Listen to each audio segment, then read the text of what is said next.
check this out. Do you have an M100 trailer that you want to get the drums off of, but you can't figure out how to get these screws out?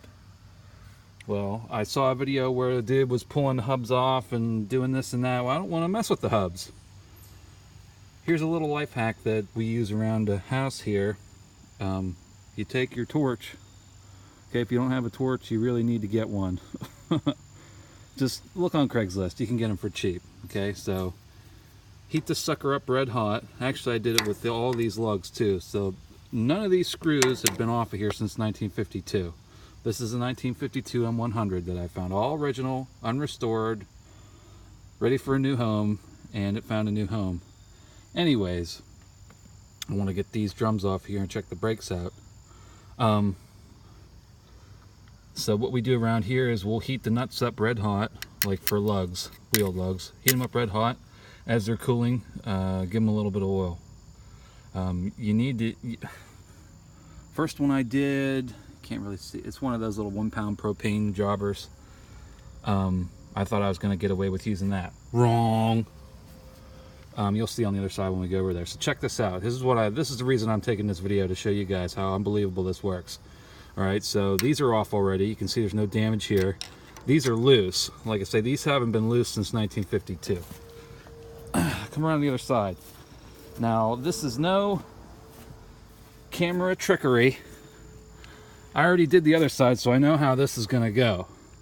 See, I broke one stud today, and that's from using that stupid 1 pound jobber over there. It just does not get them hot enough. You need to get them red hot, and you just can't do that with a little 1 pound propane torch. Anyways, you can see these are, before I took the torch to this had the original olive drab behind the wheel, and it had a combat rim. Well, actually, this combat rim, I'll show you right here. Had this combat rim with this tire. Now tell me that tire is not original right there, the way that pattern is. Isn't that wild? Has that little nut there for the tube and everything. Isn't that cool?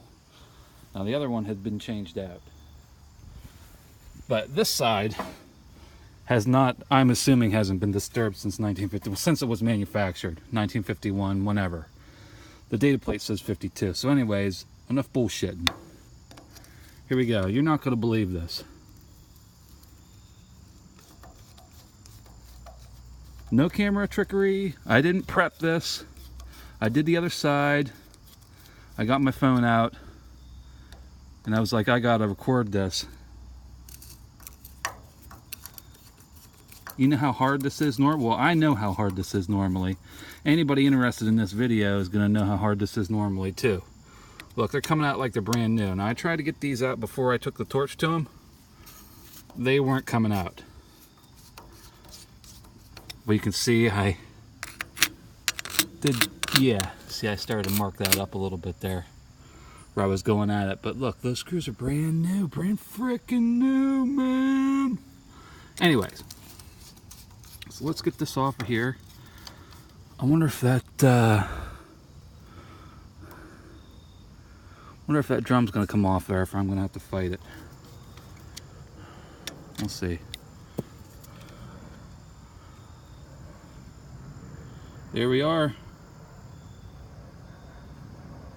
Like I say, now when it's cooling down, you're gonna want to shoot it with a little bit of oil. That capillary action works on that. When that's how you sweat solder joints and all that shit. Which that stuff's way above my head, but anyways, I'm pretty sure that's how it works.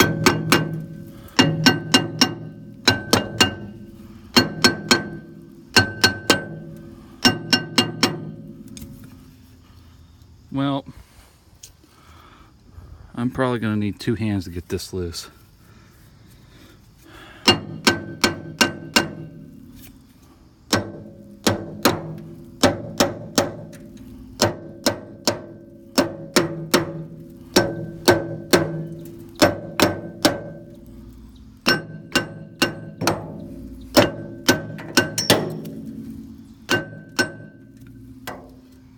Yeah, I'm not going to take up any more of your time, but anyways, life hack.